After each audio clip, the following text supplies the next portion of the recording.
ಜೀನಾಗಿ ಸಂಪಾದಕತ್ವದಲ್ಲಿ ಜಿಎನ್ಎಸ್ news ಸಾಗರಿಸುತ್ತದೆ ಆಚೆ ಈಚೆ. ಮಂಗಳವಾರದ news ಅಪ್ಡೇಟ್ಗೆ ತಮಗೆ ಸ್ವಾಗತ.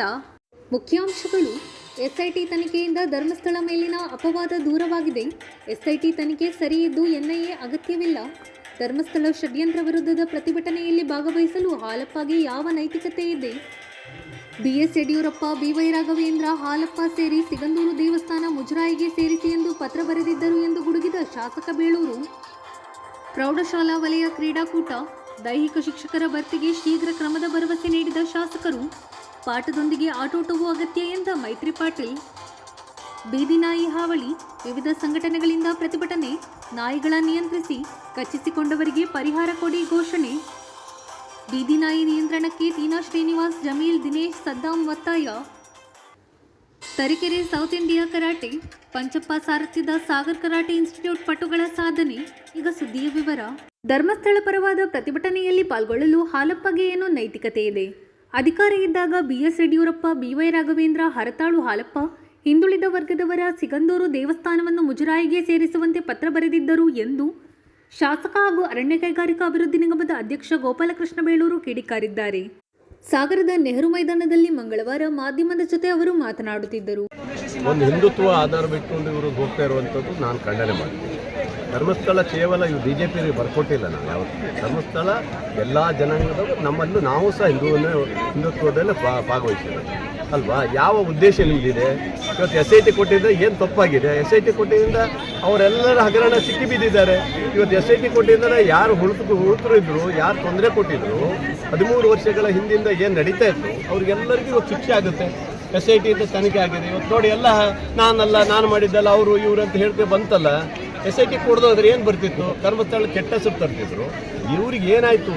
SIT ಕೊಟ್ಟ ಮೇಲೆ ಈ ಥರ ಬರೋಕ್ಕಿತ್ತ ಮೇಲೆ ನಮಗೇನು ನಡೆಯಲ್ಲ, ಇದೊಂದು ಹೋರಾಟ ಮಾಡಬೇಕು, ನಾವು ಧರ್ಮಸ್ಥಳ ಫಾಲೋ ಮಾಡಬೇಕು ಅನ್ನೋದ್ರಿಂದ ಹೋಗಿದ್ದಾರೆ. ಎಲ್ಲ ಧರ್ಮ ರಕ್ಷಣೆಗೆ ಎಲ್ಲ ಸಿಗುತ್ತೆ. ಧರ್ಮ ರಕ್ಷಣೆ ಮಾಡ್ಬೇಕಾದ್ರೆ ಈ ಥರ ಅಲ್ಲ. ಧರ್ಮಸ್ಥಳಕ್ಕೆ ಎಲ್ಲ ರಕ್ಷಣೆ ಮಾಡೋರು ನಾವು ಇದ್ದು ಅವರು ಇದ್ದಾರೆ. ಆದರೆ ಹಿಂದುತ್ವ ಅಂತ ತೆಗೆದು ಹೋಗುವಂಥದ್ದು ಇದೆಯಲ್ಲ, ಇದು ಖಂಡನೆ ಮಾಡ್ತೇನೆ ನಾನು ಇವತ್ತು. ಅದರಿಂದ ಇದು ಎಲ್ಲ ಮಾಡೋದು ತಪ್ಪಾಗುತ್ತೆ. ಯಾಕಂದರೆ ಒಂದು SIT ತನಿಖೆ ಬರೋವರೆಗೆ ಕಾಯಬೇಕು. SIT ಕೊಟ್ಟಾಗ ನೀವೇ ಸ್ವಾಗತ ಮಾಡಿದ್ರಿ, ಯಡಿಯೂರಪ್ಪನ ಸ್ವಾಗತ ಮಾಡಿದ್ರು, ಇವರು ವಿರೋಧ ಪಕ್ಷ ಸ್ವಾಗತ ಮಾಡಿದ್ರು, ಧರ್ಮಸ್ಥಳ ಹೆಗ್ಡೆ ಸ್ವಾಗತ ಮಾಡಿದ್ರು, ನಮ್ಗೆ ಒಳ್ಳೇದಾಯಿತು ಅದರಿಂದ ಅಂತ ಹೇಳಿದ್ರಿ. ಇವಾಗ SIT ಕೊಟ್ಟು ಅವರೆಲ್ಲರನ್ನೂ ಒಬ್ಬೊಬ್ಬನ ಅರೆಸ್ಟ್ ಮಾಡೋಕೆ ಹೆತ್ತ ಮೇಲೆ ಇವ್ರದ್ದೇನು ಬೇಳೆ ಬೇಯಲ್ಲ ಅಂತ ಹೇಳಿ ನೀವು ಇವಾಗ ಧರ್ಮ ರಕ್ಷಣೆ ಅಂತ ಹೋದ್ರಿ. ಯಾವ ಮರ ಇವತ್ತು ಈ ಮಾಜಿ ಶಾಸಕ ಹಾಲಪ್ಪಗೆ ಯಾವ ಯೋಗ್ಯತೆ ಇದೆ ಅವನಿಗೆ ಧರ್ಮ ರಕ್ಷಣೆ ಮಾಡೋಕ್ಕೆ? ಅದೇ ಸಿಗಂದೂರು ದೇವಸ್ಥಾನನ ಮುಜರಾಯಿಗೆ ಬರೆದ ಒಂದು ಹಿಂದುಳಿದ ವರ್ಗ ದೇವಸ್ಥಾನನ ಮುಜರಾಯಿ ಬರೆದ ಪಾಪಿ ಇವನು ಹೋಗಿ ಧರ್ಮಸ್ಥಳಕ್ಕೆ ಹೋಗ್ತಾನೆ. ನೋಡಿ, ಇದು ಮಾಡೋಕ್ಕೆ ಯಾವ ಉದ್ದೇಶ ನಿಮ್ಮದು? ಇದೇ ರಾಘವೇಂದ್ರ, ಇದೇ ಯಡಿಯೂರಪ್ಪನವರು ಸೇರಿಕೊಂಡು ಇದೇ ಸಿಗಂದೂರು ದೇವಸ್ಥಾನದ ಇದಕ್ಕೆ ಬರೆದಿಲ್ವಾ? ಎಲ್ಲಿ ಮುಜರಾಯಿಗೆ ಬರೆದಿಲ್ಲ? ಯಾಕೆ ಬರೆದ್ರಿ ನೀವು? ಅದು ಹಿಂದೂ ದೇವಸ್ಥಾನ ಅಲ್ವಾ? ಹಿಂದೂ ದೇವಸ್ಥಾನ ಯಾಕೆ ಮುಜರಾಯಿ ಬರೀಬೇಕಾಯ್ತು? ಅದು ಉದ್ದೇಶ ಏನು ನಿಮ್ಮದು? ಇಲ್ಲಿ ಈ ಥರ ಮಾಡ್ತೀರಿ, ಅಲ್ಲಿ ನಮ್ಮ ಧರ್ಮ ರಕ್ಷಣೆ ಅಂದರೆ ಯಾವ ಉದ್ದೇಶ? ನಿಮ್ಮ ಧರ್ಮದ ಎಲ್ಲಿದೆ ನಿಮ್ಮದು? ಹಾಗಾಗಿ ಧರ್ಮಸ್ಥಳ ಅವರೊಬ್ಬರಿಗೆ ಅಲ್ಲ, ಧರ್ಮಸ್ಥಳ ವೀರೇಂದ್ರ ಹೆಗ್ಡೆ ಅವರಿಂದ ಹಿಡಿದು ಧರ್ಮಸ್ಥಳ ಉಳಿಸೋ ಇದರಲ್ಲಿ ಸರ್ಕಾರದ ಪಾತ್ರವೂ ಇದೆ. ಇದಕ್ಕೆ ಏನು ಮಾಡಬೇಕು ಅನ್ನೋದು ಮಾಡ್ತೀವಿ. ಈಗ ವಿಜೇಂದ್ರ ಹೋಗಿ ಸೌಜನ್ಯನ ಮನೆಗೆ ಹೋಗಿ ನಾವು ಸುಪ್ರೀಂ ಕೋರ್ಟ್ವರೆಗೆ ಹೋಗೋಣ, ಏನೋ ಮಾಡೋಣ ಅಂತಾರೆ. ಇಲ್ಲ, ಇಷ್ಟು 5 ವರ್ಷ ಹಿಂದೆ ಸರ್ಕಾರಕ್ಕೆ ಅವಾಗ ಸತ್ತೋಗಿದ್ರಾ ನೀವು? ಅವಾಗ ಮಾಡ್ಬೋದಿತ್ತಲ್ಲ, ಸೌಜನ್ಯಕ್ಕೆ ನ್ಯಾಯ ಕೊಡಿಸ್ಬೋದಿತ್ತಲ್ಲ. ಅವತ್ತು ಕೋರ್ಟ್ ಆದಮೇಲೆ ಮತ್ತೊಂದಕ್ಕೆ ಹೋಗ್ಬೋದಿತ್ತು ಸುಪ್ರೀಂ ಕೋರ್ಟಿಗೆ ನೀವು. ಸಿಟಿ ಇವನು ಹೇಳಿದಾನಲ್ಲ, ಯಾರು ಸುನೀಲ್ ಕುಮಾರ್ ಹೇಳಿದಂತ ನಮ್ಮ ಕಟೀಲ್ ಹೇಳಿದ್ನಲ್ಲ, ಸುನೀಲ್ ಕುಮಾರ್ ಯಾರು ಮಾಡಿದ್ದು ಗೊತ್ತಿದೆ ಅಂತ ಕಟೀಲ್ ಹೇಳಿದ್ದಾರೆ ಒಂದ್ಸರಿ. ಹಾಗೆ ಧರ್ಮ ಎಲ್ಲರ ಪಾಲಲ್ಲೂ ನಮ್ಮಲ್ಲೂ ಇದೆ. ಅದರಿಂದ ಧರ್ಮಸ್ಥಳವನ್ನು ಯಾರೂ ಬಿಟ್ಕೊಡುವಂಥ ಪ್ರಶ್ನೆನೇ ಇಲ್ಲ. ಇದನ್ನು ಸೂಕ್ಷ್ಮವಾಗಿ ಇಟ್ಕೊಂಡು ಹೋಗುವಂಥ ಪ್ರಶ್ನೆ ಇದೆ. ಅದರಿಂದ SIT ಖಂಡಿತವಾಗಿ ಒಳ್ಳೆ ರೀತಿಯ ರಿಸಲ್ಟ್ ಕೊಡುತ್ತೆ. ಅವ್ರು ಯಾರ್ಯಾರು ಕಳೆದು ಇವತ್ತು ಭ್ರಷ್ಟರು ಇವತ್ತು ಯಾರ್ಯಾರು ಆ ಕ್ಷೇತ್ರದ ಮೇಲೆ ಕಣ್ಣು ಹಾಕಿದ್ರು ಅವನ್ನೆಲ್ಲರೂ ಒದ್ದುಗಳಾಕುವಂಥ ಅವಕಾಶ SIT ಸಿಗ್ತದೆ. ಆದರೆ ಅನಾಮಿಕನೇ ನಾವು ತಗೊಂಬಂದಿದ್ದೀವಿ. ಅನಾಮಿಕನೇ ನಾನು ತೆಗೆದು ಕೋರ್ಟಿಂದ 64 ಇದರಲ್ಲಿ ಕೋರ್ಟಿಂದ ಆದೇಶ ತೊಗೊಂಬಂದಿಯ ನಾವು. ಅವ 100 ಹೆಣ ಉಳಿಸ್ತಿದೆ ಅಂತ ಹೇಳಿದ್ದಕ್ಕೆ ಕೋರ್ಟ್ ಆದೇಶ ಮಾಡಿದ್ದಾರೆ. ಆದೇಶ ಇಟ್ಕೊಂಡು ತಾನೇ ಇವತ್ತು ಶುರುವಾಗಿದ್ದು. ಅದನ್ನು ಇವರು ನಮ್ಮ ಮೇಲೆ ಹೇಳಿಬಿಟ್ರೆ ಇವತ್ತು. ಹಾಗಾಗಿ ಇದಕ್ಕೆ NIA ಕೊಡಬೇಕು. ಏನಕ್ಕೆ NIA ಕೊಡಬೇಕಿದು? ಏನಿದೆ NIA ಕೊಡೋವಂಥದ್ದು ಏನಿದೆ? SIT ನಮ್ಮಲ್ಲಿ ಕೆಲಸ ಮಾಡ್ತಾ ಇಲ್ವಾ? NIA ಕೊಡೋದು ಯಾರೋ ಒಬ್ಬ ಸಮೀರ್ ಅಂತ ಒಂದು ಇದರಲ್ಲಿ ನಮ್ಮಲ್ಲಿ ಈಗ ಭಾಳಷ್ಟು ಜನ ಇವರಿದ್ದಾರೆ, ಯೂಟ್ಯೂಬರ್ ಇದ್ದಾರೆ, ಮುಸ್ಲಿಮ್ಸ್ ಇದ್ದಾರೆ, ನಮ್ಮ ಹಿಂದೂಗಳು ಇದ್ದಾರೆ. ಹಂಗಾರೆ ಅವ್ರ ಒಬ್ಬ ಮುಸ್ಲಿಂ ಹೋದ ತಕ್ಷಣ ಅದ್ರ ಬಗ್ಗೆ NIA ಬರೋದಿಲ್ಲ ಅಂದರೆ ಅವನದೇ ಪಾತ್ರ ಇದೆ ಅಂತಲ್ಲ, ಅವೆಲ್ಲ ಬರೋದಿಲ್ಲ. ಅವನ ಮೇಲೂ ಕ್ರಮ ತಗೊಳ್ತೀವಿ, ತಿಮ್ಮರೆಡ್ಡಿ ಮೇಲೂ ಕ್ರಮ ತಗೊಳ್ತೀವಿ. ಇಡೀ ನಮ್ಮ ಸಾಗರ ಅಲ್ಲ, ಶಿವಮೊಗ್ಗ ಜಿಲ್ಲೆಯಲ್ಲಿ ಭಾಳಷ್ಟು ಇವತ್ತು ಮಲೆನಾಡು ಭಾಗದ ಜನರದ ಅವರನ್ನು ಭಾಳದ ಹಾಳು ಮಾಡಿದ್ದಾರೆ. ಇವತ್ತು ನಾವು ಸರ್ಕಾರದಲ್ಲೂ ಸಹ ಚರ್ಚೆ ಆಗಿದೆ, ಮಾತಾಡಿದ್ದೀವಿ, ಕೇಂದ್ರದಲ್ಲೂ ಮಾತಾಡಿದ್ದಾರೆ. ನಮಗೆ ಅನಿಸುತ್ತದೆ ಇವತ್ತು ನಾವೆಲ್ಲ ಮಲೆನಾಡಿನ ಶಾಸಕರು ಸಹ ನಾವೆಲ್ಲ ಮಾತಾಡಿದ್ದೀವಿ, ಎಲ್ಲ ಹೋಗಿ ಚರ್ಚೆ ಮಾಡಿ CMಗೂ ಕೊಟ್ಟಿದ್ದೀವಿ.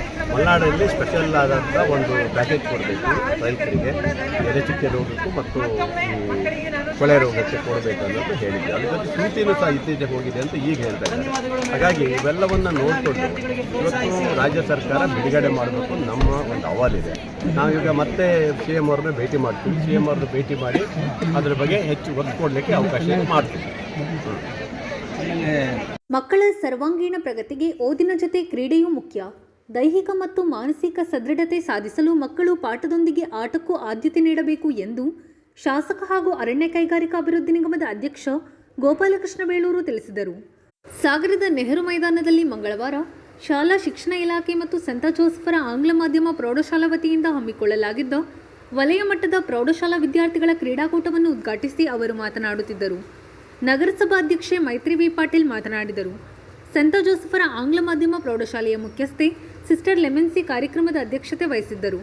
ವೇದಿಕೆಯಲ್ಲಿ ನಗರಸಭಾ ಉಪಾಧ್ಯಕ್ಷೆ ಸವಿತಾ ವಾಸು, ಸದಸ್ಯರಾದ ಗಣಪತಿ ಮಂಡಗಳಲ್ಲಿ ಗಣೇಶ್ ಪ್ರಸಾದ್, ಕ್ಷೇತ್ರ ಶಿಕ್ಷಣಾಧಿಕಾರಿ ಪರಶುರಾಮಪ್ಪ, ದೈಹಿಕ ಶಿಕ್ಷಣ ಪರಿವೀಕ್ಷಕ ರಮೇಶ್, ದೈಹಿಕ ಶಿಕ್ಷಕರ ಸಂಘದ ಅಧ್ಯಕ್ಷ ಸುಬ್ರಹ್ಮಣ್ಯ, ಸಿಸ್ಟರ್ ಮೆರಿನ್ ಇನ್ನಿತರರು ಹಾಜರಿದ್ದರು. ವಲಯ ಮಟ್ಟದ ಕ್ರೀಡಾಕೂಟವನ್ನು ಈ ಮಳೆಗಾಲದಲ್ಲೇ ಬರುತ್ತೆ. ಆದರೆ ಈ ವರ್ಷ ಹೆಚ್ಚಿನ ಮಳೆ ಆಗಿದ್ದರಿಂದ ಸ್ವಲ್ಪ ಕೆಸರಾಗಿರೋದ್ರಿಂದ ಮಕ್ಕಳು ಭಾಳ ಜಾಗ್ರತೆಯಿಂದ ಓಡಬೇಕಾಗುತ್ತೆ, ಕ್ರೀಡಾಕೂಟದಲ್ಲಿ ಭಾಗವಹಿಸಬೇಕಾಗಿದೆ. ಯಾಕಂದರೆ ಭಾಳ ಸ್ವಲ್ಪ ಜಾರುತ್ತಾ ಇದೆ, ಮಳೆ ಬಂದು ಜಾಸ್ತಿ ಇದಾಗಿದೆ. ಅದರಿಂದ ಇವತ್ತು ಈ ಕ್ರೀಡಾಕೂಟ ಪ್ರತಿ ವರ್ಷ ಯಾಕೆ ನಡೀತದೆ ಅಂತ ಹೇಳಿದ್ರೆ, ಮಕ್ಕಳ ಶೈಕ್ಷಣಿಕ ಪ್ರಗತಿಯಲ್ಲಿ ಜೊತೆಯಾಗಿ ಇವತ್ತು ಕ್ರೀಡಾಕೂಟ ಭಾಳ ಪ್ರಮುಖವಾದಂಥ ಘಟ್ಟ. ಈ ಕ್ರೀಡೆಯಲ್ಲಿ ಭಾಗವಹಿಸುವ ಮೂಲಕ ಅವರ ಶ್ರಮ ಮತ್ತು ಶಕ್ತಿಯನ್ನು ಹಾಕುವ ಮೂಲಕ ಹೆಚ್ಚು ಓದಲಿಕ್ಕೆ ಉತ್ಸವ ಸಿಗುವಂಥ ಒಂದು ಉತ್ತಮ ಅವಕಾಶ ಇವತ್ತು ಸಿಕ್ಕಿದೆ. ಇವತ್ತು ನಮ್ಮ ವಲಯ ಮಟ್ಟದಿಂದ ತಾಲೂಕು ಮಟ್ಟದಿಂದ ಜಿಲ್ಲಾ ಮಟ್ಟದಿಂದ ರಾಜ್ಯ ಮಟ್ಟಕ್ಕೆ ಹೋಗಬೇಕು, ಅಂತಾರಾಜ್ಯ ಮಟ್ಟಕ್ಕೆ ಹೋಗ್ಲಿಕ್ಕೂ ಅವಕಾಶ ಇದೆ. ಇವತ್ತೊಬ್ಬ ನಮ್ಮ ಜ್ಯೋತಿಯನ್ನು ಹಿಡ್ಕೊಂಡು ಬಂದಲ್ಲ, ಅವನ ಹೆಸರು ಮೈನ್ಸ್, ಅವನು ಸಹ ಒಳ್ಳೆ ಕ್ರೀಡಾಪಟುವಾಗಿ ಇವತ್ತು ಹೆಸರು ಮಾಡಿರುವಂಥದ್ದು. ಇಡೀ ನಮ್ಮ ರಾಜ್ಯವನ್ನು ಪ್ರತಿನಿಧಿ ಮಾಡಿರುವಂಥ ಕ್ರೀಡಾಪಟುಗಳು ಸಹ ನಮ್ಮ ತಾಲೂಕಲ್ಲಿದ್ದಾರೆ. ಹಾಗಾಗಿ ಭಾಳ ಖುಷಿಯಾಗುತ್ತೆ. ಒಂದು ಜೊತೆಗೆ ನಮ್ಮ ಶಿಕ್ಷಣ ಇದರಲ್ಲಿ ಸಾಗರ ತಾಲೂಕಿನ ಶಿಕ್ಷಕರು ಭಾಳ ಅತ್ಯಂತ ಯಶಸ್ವಿಯಾಗಿ ಇವತ್ತು ಶಿಕ್ಷಣವನ್ನು ಕೊಡ್ತಿದ್ದಾರೆ. ಈ ವರ್ಷ ನಮ್ಮಲ್ಲಿ 2ನೇ ಸ್ಥಾನವನ್ನು ಪಡ್ಕೊಂಡಿದೆ. ಹೋದ ವರ್ಷ 3ನೇ ಸ್ಥಾನ ಇತ್ತು. ಈ ಸರಿ ಫಸ್ಟ್ ತೀರ್ಥಹಳ್ಳಿ, ಸೆಕೆಂಡು ನಮ್ಮ ಸಾಗರ ಕ್ಷೇತ್ರ ಇವತ್ತು 2ನೇ ಸ್ಥಾನ ಬಂದಿದೆ. 3ನೇದು ಹೊಸನಗರ ಕ್ಷೇತ್ರಕ್ಕೆ ಹೋಗಿದೆ. ಅಂದರೆ ಶಿಕ್ಷಣದ ಕ್ರಾಂತಿಯಲ್ಲಿ ಇವತ್ತು ಯಾವುದೇ ಇಲ್ಲಿ ಬದಲಾವಣೆಯನ್ನು ಕಾಣಲಿಕ್ಕೆ ಸಾಧ್ಯತೆ ಇಲ್ಲ. ಆ ರೀತಿಯಾದಂಥ ಬದಲಾವಣೆಯನ್ನು ನಾವಲ್ಲಿ ಬದಲಾವಣೆ ಕಾಣ್ತಾ ಇದ್ದೀವಿ. ಅಂದರೆ ಆ ರೀತಿಯ ಶಿಕ್ಷಣವನ್ನು ನಮ್ಮ ತಾಲೂಕಿನಲ್ಲಿ ಕೊಡ್ತಾ ಇದ್ದಾರೆ. ಅವರೆಲ್ಲರಿಗೂ ನಾವು ಅಭಿನಂದಿಸುವ ಮೂಲಕ ಇವತ್ತು ಯಾರು ತೀರ್ಪುಗಾರಿದ್ದಾರೆ ಅವರಿಗೊಂದು ಹೇಳೋದಿಷ್ಟೇ, ಯಾವುದೇ ಶಾಲೆಯನ್ನು ನೋಡಬೇಡಿ, ಮಕ್ಕಳನ್ನು ನೋಡಿ ತಮ್ಮ ತೀರ್ಪುಗಳನ್ನು ಕೊಡಿ ಅಂತ ಮಾತನ್ನು ಹೇಳೋ ಮೂಲಕ ಶಿಕ್ಷಣಕ್ಕೆ ಇವತ್ತು ಏನು ಎಷ್ಟು ನಾವು ಉತ್ತೇಜನವನ್ನು ಕೊಡ್ತೀವಿ, ಹಾಗೆ ಕ್ರೀಡೆಗೂ ಹೆಚ್ಚು ಒತ್ತನ್ನು ಕೊಡುವಂಥದ್ದು ಸರ್ಕಾರ ಮಾಡಬೇಕಾಗಿದೆ. ಏನಾಗಿದೆ, ನಮಗಿವತ್ತು ಕ್ರೀಡೆ ಆಡಿಸ್ಲಿಕ್ಕೆ ಇವತ್ತು ಶಿಕ್ಷಕರ ಕೊರತೆ ಇದೆ. ಯಾರು ನಮ್ಮ ದೈಹಿಕ ಶಿಕ್ಷಕರು ಭಾಳ ಕಮ್ಮಿ ಇದೆ. ಅವರು ಭಾಳ 3-4 ಶಾಲೆಗೆ ಸೇರಿ ಒಂದು ಶಿಕ್ಷಕರು ಇರುವಂಥ ಕೊರತೆ ಆಗಿದ್ದರಿಂದ ಸ್ವಲ್ಪ ನಮಗೆ ಕ್ರೀಡೆಗಳಿಗೆ ಹಿನ್ನಡೆ ಆಗ್ತದೆ. ಅದರಿಂದ ಅದನ್ನು ಬಗೆಹರಿಸುವ ನಿಟ್ಟಿನಲ್ಲಿ ಸರ್ಕಾರವು ಸಹ ಗಮನ ಹರಿಸಿದೆ. ಈಗಾಗಲೇ 12,000 ಶಿಕ್ಷಕರಲ್ಲಿ ಅವರು ಸಹ 3,000 ಶಿಕ್ಷಕರು ಇದ್ದಾರೆ ಅನ್ನೋದೊಂದು ಸುದ್ದಿ ಇದೆ. ಅದೇನಾದ್ರು ಆಗಿಬಿಟ್ರೆ ಏನಾಗಿದೆ, ಈ ಕೋರ್ಟ್ಗಳು ಭಾಳ ನಮಗೆ ತೊಂದರೆ ಆಗ್ತದೆ. ಕೋರ್ಟಿಗೆ ಹೋಗೋದು, ಅದು ಹಿಂದೆ ಆಗೋದು ಬರೋದ್ರಿಂದ ಸಮಸ್ಯೆ. ನೋಡಿ, ಈಗ ನಮ್ಮ ಗೆಸ್ಟ್ ಲೆಕ್ಚರ್ದು ಹಿಂದಿದ್ದವರು ಕೋರ್ಟಿಗೆ ಹೋಗಿದ್ದಾರೆ, ಮುಂದೆ ಬರೋಂಥವ್ರು ಕೋರ್ಟಿಗೆ ಹೋಗಿ, ಈಗ ಮಕ್ಕಳಿಗೆ ಶಿಕ್ಷಣದ ಒಂದು ಪ್ರಾಬ್ಲಮ್ ಆಗಿದೆ ನಮಗೆ. ಆ ರೀತಿ ಯಾವುದೇ ಒಂದು ಯೋಜನೆ ಜಾರಿ ಮಾಡಬೇಕಾದ್ರೆ ನಮಗೆ ಕೋರ್ಟ್ ಅಡೆತಡೆ ಬರೋದ್ರಿಂದ ಕಷ್ಟ ಆಗಿದೆ. ಹಾಗಾಗಿ ಶಿಕ್ಷಣಕ್ಕೂ ತೊಂದರೆ ಆಗೋದ್ರಿಂದ ಇವೆಲ್ಲ ಬಗೆಹರಿಯುವ ಮೂಲಕ ಆದರೆ ಶಿಕ್ಷಣಕ್ಕೆ ಒಂದು ಒಳ್ಳೆ ಕ್ರಾಂತಿಯಾಗುವಂಥ ಬದಲಾವಣೆ ಕೊಡಲಿಕ್ಕೆ ಅವಕಾಶ ಇದೆ. ಈ ಒಂದು ಕ್ರೀಡಾಕೂಟ ಯಶಸ್ವಿಯಾಗಿ ನಡೀಲಿ. ನಮ್ಮ ಈ ಒಂದು ವಲಯ ಮಟ್ಟದ ಕ್ರೀಡಾಕೂಟವನ್ನು ಸಂತ ಜೋಸೆಫ್ ಆಂಗ್ಲ ಮಾಧ್ಯಮ ಶಾಲೆ ಅವರು ಆಯೋಜನೆ ಮಾಡಿದ್ದಾರೆ. ತುಂಬ ಅಚ್ಚುಕಟ್ಟಾಗಿ ಕಾರ್ಯಕ್ರಮವನ್ನು ನೆರವೇರಿಸಿದ್ದಾರೆ. ಅವರಿಗೆ ಮೊದಲನೇದಾಗಿ ಧನ್ಯವಾದಗಳನ್ನು ತಿಳಿಸ್ತೇನೆ. ಕ್ರೀಡೆ ಅಂತಕ್ಕಂಥದ್ದು ಮಕ್ಕಳಲ್ಲಿ ಬಹುಮುಖ್ಯವಾದ ಒಂದು ಭಾಗ. ಇವತ್ತಿನ ಓದಿನ ಜಗತ್ತಲ್ಲಿ ಕ್ರೀಡೆಗೆ ನಾವು ಹೆಚ್ಚಿನ ಆದ್ಯತೆಯನ್ನು ಕೊಡಬೇಕು. ನಮಗೆ ದೈಹಿಕವಾದಂತಹ ಏನಾದರೂ ಒಂದು ಎಕ್ಸಸೈಸ್ ಸಿಗಬೇಕು ಅಂತಂದರೆ ಈ ಕ್ರೀಡೆಯಲ್ಲಿ ನಾವು ಪಾಲ್ಗೊಳ್ಬೇಕು.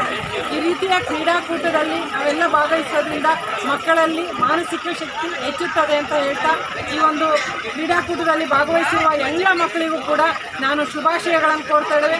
ಸೋಲೆ ಗೆಲುವಿನ ಮೆಟ್ಟಿಲು, ಯಾರೇ ಗೆಲ್ಲಿ ಸೋಲಿ ಅದು ಮುಖ್ಯವಲ್ಲ, ನೀವು ಭಾಗವಹಿಸೋದು ಮುಖ್ಯ ಅಂತ ಹೇಳ್ತಾ ಈ ಒಂದು ಕಾರ್ಯಕ್ರಮದಲ್ಲಿ ಭಾಗವಹಿಸಿರ್ತಕ್ಕಂಥ ಆಯೋಜನೆ ಮಾಡಿರ್ತಕ್ಕಂಥ ಎಲ್ಲ ಆಯೋಜಕರಿಗೂ ಕೂಡ ಧನ್ಯವಾದಗಳು. ಸಾಗರ ಪಟ್ಟಣದಲ್ಲಿ ಹೆಚ್ಚುತ್ತಿರುವ ಬೀದಿ ನಾಯಿಗಳ ಹಾವಳಿ ನಿಯಂತ್ರಿಸಬೇಕು ಮತ್ತು ಬೀದಿ ನಾಯಿ ಕಚ್ಚಿ ಚಿಕಿತ್ಸೆ ಪಡೆಯುತ್ತಿರುವವರಿಗೆ ನಗರಸಭೆಯಿಂದ ಪರಿಹಾರ ನೀಡುವಂತೆ ಒತ್ತಾಯಿಸಿ ಮಂಗಳವಾರ ಸಾಗರ ನಾಗರಿಕರ ಒಕ್ಕೂಟ, Sagar helpline, patient relief foundation ಇನ್ನಿತರೆ ಸಂಘಟನೆಗಳ ವತಿಯಿಂದ ನಗರಸಭೆ ಅಂಬೇಡ್ಕರ್ ಪ್ರತಿಮೆ ಎದುರು ಮಂಗಳವಾರ ಪ್ರತಿಭಟನೆ ನಡೆಸಿ ಮನವಿ ಸಲ್ಲಿಸಲಾಯಿತು. ಪ್ರತಿಭಟನೆ ಉದ್ದೇಶಿಸಿ ಪುರಸಭೆ ಮಾಜಿ ಅಧ್ಯಕ್ಷ ತೀನಾ ಶ್ರೀನಿವಾಸ್, ಒಕ್ಕೂಟದ ಪ್ರಮುಖರಾದ ಜಮೀಲ್ ಸಾಗರ್, ದಿನೇಶ್ ಶಿರವಾಳ, ಸದ್ದಾಂ ದೊಡ್ಮನೆ ಮಾತನಾಡಿದರು. ಈ ಸಂದರ್ಭದಲ್ಲಿ ಮಂಜಪ್ಪ ಹಿರಿನೆಲ್ಲೂರು, ರಫೀಕ್ ಕೊಪ್ಪ, ವಸೀಂ ಉಳ್ಳೂರು, ಅಜೀಂ, ಕಬೀರ್ ಚಿಪ್ಲಿ, ಪ್ರವೀಣ್, ಇಸ್ಮಾಯಿಲ್, ಮನ್ಸೂರ್, ಇಮ್ರಾನ್ ಇನ್ನಿತರರು ಹಾಜರಿದ್ದರು. ಇರ್ಬೋದು, ಮೇಲಾಧಿಕಾರಿ DC ಅವರು ಇರ್ಬೋದು, ಯಾವ ಮಟ್ಟದಲ್ಲೆಲ್ಲ ಹೋಗ್ತಕ್ಕಂಥ ಅವಶ್ಯಕತೆ ಇಲ್ಲ. ಇಲ್ಲೇ ಇವತ್ತು ನಮ್ಮ ಚುನಾಯಿತ ಪ್ರತಿನಿಧಿಗಳು, ಅವ್ರು ಶಾಸಕರು ಇರ್ಬೋದು, ಅಧ್ಯಕ್ಷರು, ಸದಸ್ಯರು ಇರ್ಬೋದು, ಕಮಿಷನರ್ ಇರ್ಬೋದು, ಕೂತ್ಕೊಂಡು ತಕ್ಷಣವೇ ಮೊದಲು ಪರಿಹಾರ ಕೊಡಬೇಕು. ಮೊನ್ನೆ ಯಾವುದೋ ಒಂದು ಪ್ರತಿಭಟನೆ ನಡೀತಂತೆ, ಪ್ರತಿಭಟನೆಗೆ 30,000 ಬೇಕು ಅಂತ ಯಾರ ಮೀಟಿಂಗಲ್ಲಿ ಹೇಳಿದ್ರಂತೆ, 30,000 ಕೊಡಕ್ಕೆ ತೀರ್ಮಾನ ಮಾಡಿದ್ರಂತೆ. ಯಾವುದೋ ಒಂದು ಪ್ರತಿಭಟನೆ, ಈ ನಾಯಿ ಪ್ರತಿಭಟನೆಗೂ ಹಂಗಾರೆ ದುಡ್ಡು ಕೊಡಲಿ, ನಮಗೆ ಬೇಡ ದುಡ್ಡು ಕೊಡೋದು, ಆ ಪರಿಹಾರ ಅವ್ರಿಗೆ ಕೊಡಲಿ. ನಾಯಿ ಕಚ್ಕೊಂಡವರಿಗೆ ಪರಿಹಾರನ ಕೊಟ್ಟು ತಕ್ಷಣವೇ ಅವರು ವಾಸಿ ಮಾಡೋದಕ್ಕೆ ಹೆಚ್ಚಿನ ಚಿಕಿತ್ಸೆ ಏನು ಬೇಕು ಆ ಮಗುಗೆ ಕೊಡಬೇಕು, ಆ ತಾಯಂದ್ರಿಗೆ ಕೊಡಬೇಕು. ಪಟ್ಟಣದಲ್ಲಿ ಎಲ್ಲೂ ಸಹ ತೊಂದರೆ ಆಗ್ತಕ್ಕಂಥ ವ್ಯವಸ್ಥೆ ನಾಯಿಯಿಂದ ಇರಬಾರ್ದು. ಇದು ನಾವು ನೀವು ಹೇಳೋದಲ್ಲ, ನಗರಸಭೆ ಕಾನೂನಲ್ಲೇ, ನಗರಸಭೆ ಪುಸ್ತಕದಲ್ಲೇ ಅವ್ರ ಕರ್ತವ್ಯ ಇದು ಕೆಲಸ. ಆ ಕರ್ತವ್ಯನ ನೀವು ಮಾಡೋದು ತಪ್ಪಾಗಿದ್ದಕ್ಕೆ ನಾವಿವಾಗ ನಮ್ಮ ಜನ ಇವತ್ತು ಹೇಳಬೇಕಾಗಿದೆ. ಅದಕ್ಕೋಸ್ಕರ ಇದನ್ನು ಅತ್ಯಂತ ಗಂಭೀರವಾಗಿ ಅಧಿಕಾರಿಗಳು, ಚುನಾಯಿತ ಪ್ರತಿನಿಧಿಗಳು ಕೂಡಲೇ ತಗೋಬೇಕು. ಆಡಳಿತ ವ್ಯವಸ್ಥೆ ಅಂತ ಇದ್ದರೆ ಇವತ್ತು ನಾಯಿ ಕಾಟ ಅಂತ ಹೇಳಿ ನಗರಸಭೆ ಎದುರುಗಡೆ ಮಾಡ್ತಾರೆ ಅಂದರೆ ಇಡೀ ನಗರಸಭೆ ಆಡಳಿತ ತಲೆ ತಗ್ಸ್ತಕ್ಕಂಥ ಕೆಲಸ ಇವತ್ತು. ಸ್ಥಳೀಯ ಆಡಳಿತ ಇವತ್ತು ತಲೆ ತಗ್ಸ್ಕೊಳ್ಳೋಂಥದ್ದು. ಇದಕ್ಕೆ ನಮ್ಮ ಬೆಂಬಲ ಇದೆ. ಮತ್ತು ಕಾನೂನಲ್ಲೂ ಜನನೂ ಸಹಕಾರ ಕೊಡ್ತಾರೆ. ಜನರ ಸಹಕಾರನೂ ನೀವು ಪಡೆದು ಈ ಕೆಲಸನ ಮಾಡಬೇಕು. ಕೂಡಲೇ ಪರಿಹಾರ ಕೊಟ್ಟು ಇನ್ನು ಮುಂದೆ ಯಾವುದೇ ಮಕ್ಕಳಿಗೆ ಸಾಗರ ನಗರಸಭೆಯ 31 ಹಾವಳಿ ಯಾವ ರೀತಿ ಆಗ್ಬಿಟ್ಟಿದೆ ಅಂದರೆ, ಮೊದಲೇ ರಾತ್ರಿ ಸಂದರ್ಭದಲ್ಲಿ ನಮ್ಮ ಹೆಣ್ಣು ಮಕ್ಕಳಿಗೆ ನಮ್ಮ ಮಕ್ಕಳಿಗೆಲ್ಲ ಹೊರಗಡೆ ಕಳ್ಸಕ್ಕೆ ಭಯ ಪಡ್ತಿದೆ. ಈಗ ಬೆಳಗ್ಗೆ ಜಾವನೇ ನಮ್ಮ ಕಟ್ಟಕ್ಕೆ ಬಂದ್ರೆ ಏನು ನಗರಸಭೆ ವ್ಯಾಪ್ತಿಯ 26ನೇ ವಾರ್ಡಿನಲ್ಲಿ ಒಂದು ಘಟನೆ ಏನು ನಡೆದಿದೆ ಇದು ನೋಡಿದ್ರೆ ಯಾರಿಗಾದ್ರೂ ಮನಸ್ಸು ಹಾಗೆ ಆಗತ್ತೆ. ರಾಜ್ಯದ ಎಲ್ಲ ಮಾಧ್ಯಮಗಳಲ್ಲಿ ವರದಿ ಪ್ರಕಟವಾಗಿದೆ. ನಾನು ಆಸ್ಪತ್ರೆ ಹೋಗ್ತೀನಿ, ಎಲ್ಲ ನಗರಸಭೆ ಅಧಿಕಾರಿಗಳು ಫೋನ್ ಮಾಡ್ತಾರೆ, ನನಗೆ ಈಗ ಟೆಂಡರ್ ಹಾಕಿದ್ದೀನಿ, ಇನ್ನು ಯಾರು ಬಂದಿಲ್ಲ ಅಂತ ಹೇಳ್ತಾರೆ. ಒಂದು ಬೆಂಗಳೂರಿನ ಮಹಾನಗರ ಪಾಲಿಕೆಯ ಸದಸ್ಯರು ಫೋನ್ ಮಾಡಿ ಮಗುವಿನ ಆರೋಗ್ಯ ಹೇಗಿದೆ ಅಂತ ಕೇಳ್ತಾರೆ.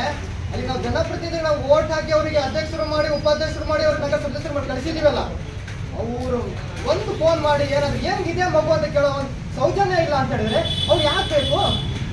ಯಾವುದೇ ರಸ್ತೆಯ ಗುಂಡಿ ಕಟ್ಟ ಆಗಿಲ್ಲ ಅಂತ ಹೇಳಿದ್ರೆ MLA ಅವ್ರು ಕೊಟ್ಟಿಲ್ಲ, MP ಅವ್ರು ಕೊಟ್ಟಿಲ್ಲ, ಸಚಿವರು ಕೊಟ್ಟಿಲ್ಲ, ಸರ್ಕಾರ ಕೊಟ್ಟಿಲ್ಲ ಅಂತೇಳಿ. ಸ್ವಾಮಿ, ನಾನು ಒಂದು ಮಾತು ಹೇಳ್ತೀನಿ ನಿಮಗೆ, ಎಲ್ಲವನ್ನು MLA MP ಸಚಿವರು ಮಾಡೋದಾದ್ರೆ ನೀವು ಯಾಕೆ ನಗರಸಭೆ ಸದಸ್ಯರಾಗಿದ್ದೀರಾ? ಯಾಕೆ ನೀವು ನಗರಸಭೆ ಅಧ್ಯಕ್ಷರಾಗಿದ್ದೀರಾ? ಕಾರ್ಯಕ್ರಮಗಳಲ್ಲಿ ಫೋಟೋ ತಗೊಳ್ಳೋದೆಲ್ಲ ಅವಶ್ಯಕತೆ ಬೇಡ. ಈ ಮಗುಗೆ ಏನಾಗಿದೆ ಅವ್ರಿಗೆ ಸಂಪೂರ್ಣ ಪರಿಹಾರವನ್ನು ನಗರಸಭೆ ಕೊಡಬೇಕು.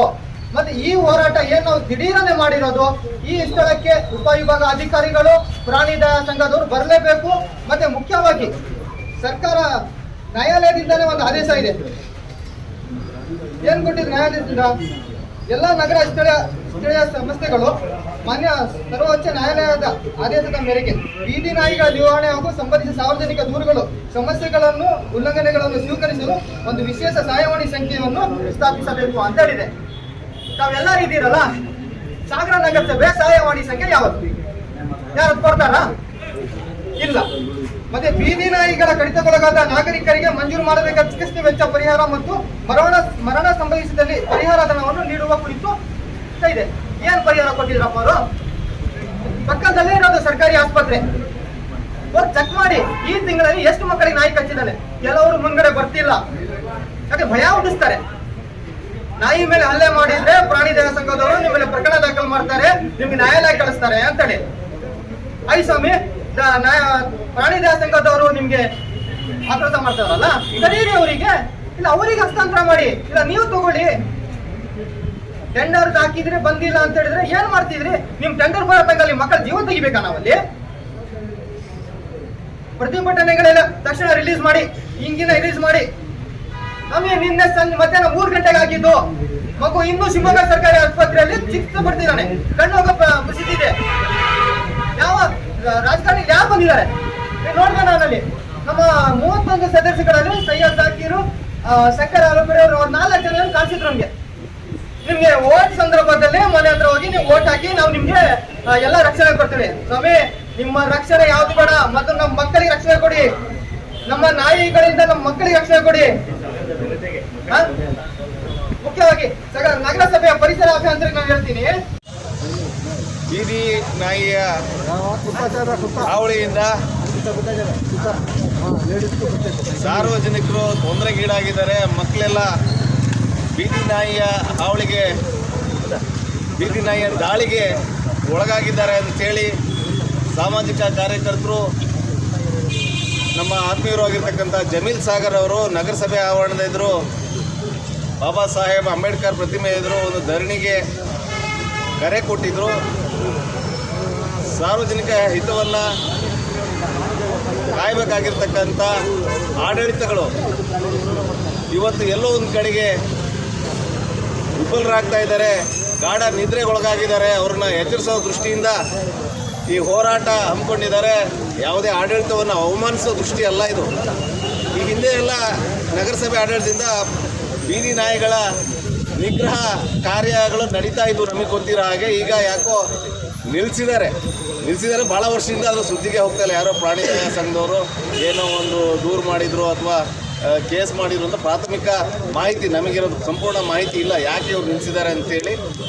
ಅದನ್ನೇ ನೆಪ ಮಾಡಿಕೊಂಡು ಇವತ್ತು ಬೀದಿ ನಾಯಿಗಳ ಅಡ್ಡವನ್ನಾಗೆ ನಗರಸಭೆಯನ್ನು ಪರಿವರ್ತಿಸ್ಕೊಂಡ್ಬಿಟ್ಟಿದ್ದಾರೆ. ಈಗ ಆಲ್ರೆಡಿ ನೋಡಿದರೆ ಎಲ್ಲ ಕಚೇರಿ ಒಳಗೆಲ್ಲ ಇದ್ದಾವೆ ಅವು. ಅದರಲ್ಲೂ ಈ ಒಂದು ಕಾಲಮಾನ ಏನಿದೆ, ಈ ತಿಂಗಳು ಬೀದಿ ನಾಯಿಗಳಿರಲಿ ಯಾವುದೇ ನಾಯಿಗಳಿರಲಿ ಸಂತಾನ ಉತ್ಪತ್ತಿ ಮಾಡ್ತಕ್ಕಂಥ ಕಾಲಮಾನ ಆಗಿರೋದ್ರಿಂದ ಗುಂಪಾಗಿ ಅವು ನಗರ ಪ್ರದೇಶದಲ್ಲಿರ್ಬೋದು, ಹಳ್ಳಿಗಾಡಿನಲ್ಲಿ ಸಂಚರಿಸ್ತಾ ಇರ್ತವೆ. ಸಾರ್ವಜನಿಕರಲ್ಲೂ ಕೂಡ ಮನವಿ ಮಾಡ್ಕೊಳ್ತೇನೆ, ಆದಷ್ಟು ಜಾಗೃತೆಯಿಂದ ಇರಬೇಕು. ಸಣ್ಣ ಸಣ್ಣ ಮಕ್ಕಳನ್ನ ಕೂಡ ನಮ್ಮ ಜಾಗೃತಿಯಲ್ಲಿ ಮೊದಲು ನಾವು ಇಟ್ಕೊಳ್ಬೇಕಾಗ್ತದೆ. ಆನಂತರ ಇವತ್ತು ಆಡಳಿತ ಬಂದು ಪ್ರತಿಕ್ರಿಯಿಸಬೇಕು, ಸ್ಪಷ್ಟನೆ ಕೊಡಬೇಕು. ಬೀದಿ ನಾಯಿಗಳ ಹಾವಳಿಗೆ ಯಾವ ಕ್ರಮವನ್ನು ತೆಗೆದುಕೊಂಡಿದ್ರೆ ಅದನ್ನು ತಡೆಗಟ್ಟೋ ನಿಟ್ಟಿನಲ್ಲಿ ಅನ್ನೋದನ್ನು ಕೂಡ ಸ್ಪಷ್ಟನೆ ಕೊಡಬೇಕಾಗ್ತದೆ. ಇಲ್ಲ ಅಂತಂದರೆ ಸಾರ್ವಜನಿಕರ ಜೊತೆ ನಾವು ಸೇರಿಕೊಂಡು ಈ ಬೀದಿ ನಾಯಿಗಳ ಕಾರ್ಯಾಚರಣೆಯನ್ನು ಮಾಡಿ, ನಾವೇನು ಅವ್ರು ಸಾಯಿಸೋದಿಲ್ಲ, ಸಂತಾನಹರಣ ಚಿಕಿತ್ಸೆನೂ ಮಾಡೋದಿಲ್ಲ. ಜಾಗ ಬಂದು ಯಾರ್ಯಾರಿಗೆ ಆಸಕ್ತಿ ಇದೆ ಅವ್ರ ಮನೆ ಹತ್ರ ತಂದು ಬಿಡುವಂಥ ಕೆಲಸಗಳನ್ನ ಮಾಡಬೇಕಾಗ್ತದೆ.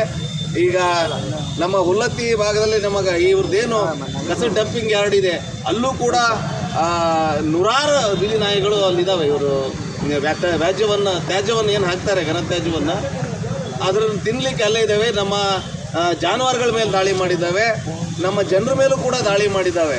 ಹಾಗಾಗಿ ನಾವು ಈಗ ಆಲ್ರೆಡಿ 2-3 ಬಾರಿ ಮನವಿಯನ್ನು ನಾವು ಕೂಡ ಮಾಡಿದ್ದೀವಿ ನಗರಸಭೆ ಆಡಳಿತಕ್ಕೆ. ಯಾವುದೇ ರೀತಿಯ ಕ್ರಮವನ್ನು ಇಲ್ಲಿವರೆಗೂ ಕೂಡ ತೆಗೆದುಕೊಂಡಿಲ್ಲ. ಶಾಸಕರು ಗಮನ ಹರಿಸಬೇಕಾಗ್ತದೆ, ನಗರಸಭೆ ಆಯುಕ್ತರು ಗಮನ ಹರಿಸಬೇಕಾಗ್ತದೆ, ನಗರಸಭಾ ಅಧ್ಯಕ್ಷರು ಮತ್ತು ಎಲ್ಲ ವಾರ್ಡಿನ ಸದಸ್ಯರ ಜವಾಬ್ದಾರಿ ಕೂಡ ಭಾಳ ಮುಖ್ಯ ಆಗ್ತದೆ. ಇಲ್ಲಿ ನಗರಸಭಾ ಕೌನ್ಸಿಲರ್ಗಳು ಪ್ರತಿಯೊಬ್ಬರು ಕೂಡ ತಮ್ಮ ತಮ್ಮ ವಾರ್ಡಲ್ಲಿ ಇರ್ತಕ್ಕಂಥ ನಾಯಿಗಳು, ಬೀದಿ ನಾಯಿಗಳು ಅಥವಾ ಯಾರಾದರೂ ಸಾಕಿ ಹಾಗೆ ರೋಡ್ಸ್ದ ಮೇಲೆ ಬಿಟ್ಟಿರ್ತಕ್ಕಂಥ ವಿಚಾರ ಇದ್ದರೆ ಎಲ್ಲದರ ವಿಚಾರವಾಗಿ ಒಂದು ಸ್ಪಷ್ಟ ನಿಲುವಿಗೆ ಬಂದು ಒಂದು ತೀರ್ಮಾನವನ್ನು ಕೈಗೊಳ್ಳಬೇಕು. ನಾಯಿಗಳನ್ನೂ ಕೂಡ ನಾವು ಕೊಲ್ಲಿ ಅಂತ ಎಲ್ಲೂ ಹೇಳಿಲ್ಲ. ಪ್ರಾಣಿ ದಯಾ ಸಂಘದವರು ಒತ್ತಾಯ ನಾಯಿಗಳ ಸಾಯಿಸ್ಬೋದು ಅನ್ನೋದು ಇರ್ಬೋದು ನನ್ನ ಪ್ರಕಾರ. ಹಾಗಂತೇಳಿ ಸಂತಾನಹರಣ ಮಾಡಲಿಕ್ಕೆ ಅವರ ವಿರೋಧ ಇಲ್ಲ ಅಂತ ನಾನು ಭಾವಿಸ್ಕೊಂಡಿದ್ದೀನಿ. ಅವ್ರದ್ದು ಆ ಥರದ್ದೇ ಇದ್ದರೆ ಅವ್ರನ್ನೂ ಕೂರಿಸ್ಕೊಂಡು ಅಧ್ಯಕ್ಷಗಳು ಮತ್ತು ಕೌನ್ಸಿಲರ್ಗಳು ಮತ್ತು ಶಾಸಕರು ಸಾಗರದಲ್ಲಿ ಹಾಗೂ ಇಡೀ ರಾಜ್ಯದಲ್ಲಿ ಕೂಡ ಹುಚ್ಚು ನಾಯಿಗಳು ಹಾಗೂ ನಾಯಿಗಳ ಅಟ್ಟಹಾಸ ಜಾಸ್ತಿ ಆಗಿದೆ.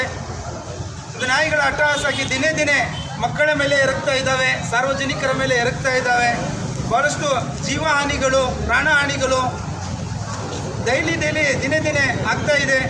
ಇದೊಂದು ಬೀದಿ ನಾಯಿಗಳ ಹಾವಳಿಯಿಂದ ತಪ್ಪಿಸಲಿಕ್ಕೆ ಈ ದಿನದಂದು ನಾಗರಿಕ ವೇದಿಕೆಯ ವತಿಯಿಂದ ನಮ್ಮ ಜಮೀಲ್ ಸಾಗರ್ ಅವರು ನಿನ್ನೆ ದಿನ ಒಂದು ಕರೆ ನೀಡಿದರು. ನಾಳೆ ಬೀದಿ ನಾಯಿಗಳ ಈ ಒಂದು ಅಟ್ಟಹಾಸಕ್ಕೆ ನಾವೊಂದು ಕಡಿವಾಣ ಹಾಕಬೇಕಂತ ಹೇಳಿ ಈ ದಿನದಂದು ಒಂದು ಪ್ರತಿಭಟನೆ ಮಾಡ್ತಾ ಇದ್ದೀವಿ. ಪ್ರತಿಭಟನೆಗೆ ಸಾರ್ವಜನಿಕರು ಪಕ್ಷಾತೀತವಾಗಿ ಹಾಗೂ ಜಾತ್ಯತೀತವಾಗಿ ಒಂದು ಪ್ರತಿಭಟನೆಯಲ್ಲಿ ಪಾಲ್ಗೊಳ್ಳಬೇಕಂತ ಒಂದು ಕರೆ ನೀಡಿದರು. ಎಲ್ಲರೂ ಈ ಒಂದು ಪ್ರತಿಭಟನೆಗೆ ಆಗಮಿಸಿದ್ದಾರೆ. ಎಲ್ಲರೂ ಕೂಡ ಪಕ್ಷಾತೀತವಾಗಿ ಜಾತ್ಯತೀತವಾಗಿ ಒಂದು ಪ್ರತಿಭಟನೆಗೆ ಆಗಮಿಸಿದ್ದಾರೆ. ಒಂದು ಪ್ರತಿಭಟನೆಗೆ ನಮ್ಮ ಜೊತೆಗೆ ರೈತ ಸಂಘದವರು ಹಾಗೂ ವಿವಿಧ ಎಲ್ಲ ಸಂಘದವರು ಕೂಡ ಈ ಒಂದು ಪ್ರತಿಭಟನೆಯಲ್ಲಿ ನಮ್ಮೊಟ್ಟಿಗೆ ಸಹಕಾರವನ್ನು ನೀಡ್ತಾ ಇದ್ದಾರೆ. ಹಾಗೆ ಈ ಒಂದು ಪ್ರತಿಭಟನೆ ಇಲ್ಲಿಗೆ ಸಾಂಕೇತವಾಗಿಲ್ಲ. ಈ ಒಂದು ಪ್ರತಿಭಟನೆ ನಗರಸಭೆಯವರು ಈಗಾಗಲೇ ಇಲ್ಲಿಗೆ ಅವರ ಕಾರ್ಯರೂಪವನ್ನು ನಮಗೆ ತೋರಿಸಬೇಕು, ಈಗಾಗಲೇ ಎಚ್ಚೆತ್ತುಕೊಳ್ಳಬೇಕು ಅಂತ ಹೇಳಿ ಒಂದು ಕಾರ್ಯಕ್ರಮಕ್ಕೆ ನಾವು ಈ ಒಂದು ಪ್ರತಿಭಟನೆಯಲ್ಲಿ ಪಾಲ್ಗೊಂಡಿದ್ದೇವೆ. ಪ್ರಾಣಿ ಸಂಘದವರು ಕೂಡ ಈ ಒಂದು ಆಗಮಿಸಬೇಕು. ಇಲ್ಲಿ ಅವರು ಕೂಡ ಈ ಒಂದು ಪ್ರತಿಭಟನೆ ಯಾಕೆ ಮಾಡ್ತಾ ಇದ್ದೀವಿ, ಏನು ಆಗ್ತಾ ಇದೆ ಪ್ರಾಣಿಗಳಿಂದ ಅಂತ ಹೇಳಿ ಅವರಿಗೂ ಗೊತ್ತಿದೆ. ಆದರೂ ಗೊತ್ತಿದ್ದು ಕೂಡ ಕಣ್ಮುಚ್ಕೊಂಡು ಕೂತಿದ್ದಾರೆ. ನಗರಸಭೆ ಆಡಳಿತಾಧಿಕಾರಿಗಳು ಕೂಡ ಈ ಒಂದು ಪ್ರತಿಭಟನೆಯಲ್ಲಿ ಪಾಲ್ಗೊಳ್ಳಬೇಕು ಹಾಗೂ ನೋಡಬೇಕು ಇವರು. ಯಾಕಂತ ಹೇಳಿದ್ರೆ ದುರಾಡಳಿತ ಆಗ್ತಾ ಇದೆ. ಡೈಲಿ ಕೂಡ ದಿನೇ ಈ ಒಂದು ಮಕ್ಕಳಿಗೆ ಭಾಳಷ್ಟು ಹಾನಿ ಆಗ್ತಾಯಿದೆ. ಶಾಲಾ ಹೋಗಬೇಕಾದ್ರೆ ತಾಯಿ ಮಕ್ಕಳು ಕೂಡ ಯೋಚನೆ ಮಾಡಬೇಕು, ನಮ್ಮ ಮಕ್ಕಳು ಸುರಕ್ಷಿತವಾಗಿ ಬರ್ತಾ ಇದ್ದಾರೋ ಇಲ್ಲೋ ಅಂತ ಹೇಳಿ ಒಂದು ಯೋಚನೆ ಮಾಡುವಂಥ ಪರಿಸ್ಥಿತಿ ಆಗಿದೆ. ಯಾಕಂತ ಹೇಳಿದ್ರೆ ಕೇವಲ ಮಕ್ಕಳಿಗೆ ಹೋಗುವಂಥ ರಸ್ತೆಯಲ್ಲಿ ಮೊದಲೇ ಯೋಚನೆ ಮಾಡಬೇಕು. ಈಗ ಯೋಚನೆ ಮಾಡಬೇಕು ಏನಾಗಿದೆ ಅಂತ ಹೇಳಿದ್ರೆ ಈ ಬೀದಿ ನಾಯಿಗಳ ಅಟ್ಟಹಾಸ ಯಾವ ರೀತಿ ಯಾವ ಲೆಕ್ಕದಲ್ಲಿ ಆಗುತ್ತೆ ಅಂತ ಹೇಳಿಕ್ಕೆ ಬರೋದಿಲ್ಲ. ಸೊ ಹಾಗಾಗಿ ಈ ಒಂದು ಪ್ರತಿಭಟನೆ ಇವತ್ತು ನಾವು ಹಮ್ಮಿಕೊಂಡಿದ್ದೇವೆ. ಈ ಒಂದು ಪ್ರತಿಭಟನೆಗೆ ಆಗಮಿಸಿರುವಂಥ ಎಲ್ಲರಿಗೂ ಕೂಡ ನಾನು ಸ್ವಾಗತವನ್ನು ಬಯಸ್ತೇನೆ. ಹಾಗೆ ಈ ಒಂದು ಸಾಗರ್ ಕರಾಟೆ ಇನ್ಸ್ಟಿಟ್ಯೂಟ್ನ 4 ಕರಾಟೆ ಪಟುಗಳು ತರೀಕೆರೆಯಲ್ಲಿ ನಡೆದ 7ನೇ ಸೌತ್ ಇಂಡಿಯಾ ಕರಾಟೆ ಪಂದ್ಯಾವಳಿಯಲ್ಲಿ ಪಾಲ್ಗೊಂಡು ಉತ್ತಮ ಸಾಧನೆ ಮಾಡಿದ್ದಾರೆ. ಕುಮತಿ ಮತ್ತು ಕಟ್ಟಾ ವಿಭಾಗದಲ್ಲಿ ಮೋಕ್ಷಿತ್ 2 ಚಿನ್ನ, ನಿರೀಕ್ಷಾ 2 ಚಿನ್ನ, ಮೌಲ್ಯ 1 ಚಿನ್ನ 1 ಬೆಳ್ಳಿ ಹಾಗೂ ದೀಕ್ಷಾ ಎಸ್ ಪೂಜಾರಿ 1 ಚಿನ್ನ 1 ಬೆಳ್ಳಿ ಪದಕ ಗಳಿಸಿದ್ದಾರೆ. ಉತ್ತಮ ಸಾಧನೆ ಮಾಡಿದ ವಿದ್ಯಾರ್ಥಿಗಳಿಗೆ ತರಬೇತುದಾರ ಶಿಯಾನ್ ಪಂಚಪ್ಪ ಅಭಿನಂದನೆ ಸಲ್ಲಿಸಿದ್ದಾರೆ. ಇದು ಮಂಗಳವಾರದ ಸಮಗ್ರ ಸುದ್ದಿ. ನಿರಂತರ ಸುದ್ದಿಗಾಗಿ ನೋಡ್ತಾ ಇರಿ GNS ನ್ಯೂಸ್.